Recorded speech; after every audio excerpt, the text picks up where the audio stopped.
കൊല്ലരുത്, കൊല്ലുന്നവൻ ന്യായവിധിക്ക് അർഹനാകും എന്ന് പൂർവികരോട് പറയപ്പെട്ടതായി നിങ്ങൾ കേട്ടിട്ടുണ്ടല്ലോ. എന്നാൽ ഞാൻ നിങ്ങളോട് പറയുന്നു, സഹോദരനോട് കോപിക്കുന്നവൻ ന്യായവിധിക്ക് അർഹനാകും. സഹോദരനെ ബോഷ എന്ന് വിളിക്കുന്നവൻ ന്യായാധിപ സംഘത്തിൻ്റെ മുൻപിൽ നിൽക്കേണ്ടി വരും.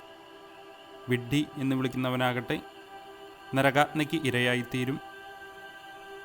നീ ബലിപീഠത്തിൽ കാഴ്ചയർപ്പിക്കുമ്പോൾ നിന്റെ സഹോദരന് നിന്നോട് എന്തെങ്കിലും വിരോധമുണ്ടെന്ന് അവിടെ വെച്ച് ഓർത്താൽ കാഴ്ചവസ്തു അവിടെ ബലിപീഠത്തിന് മുൻപിൽ വച്ചിട്ട് പോയി സഹോദരനോട് രമ്യതപ്പെടുക.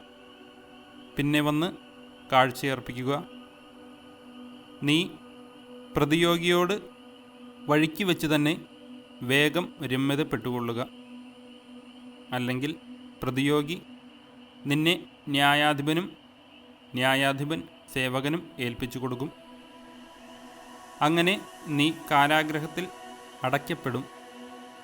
അവസാനത്തെ ചില്ലിക്കാശും കൊടുത്തു വീട്ടുവോളം നീ അവിടെ നിന്ന് പുറത്തു വരികയില്ലെന്ന് സത്യമായി ഞാൻ നിന്നോട് പറയുന്നു.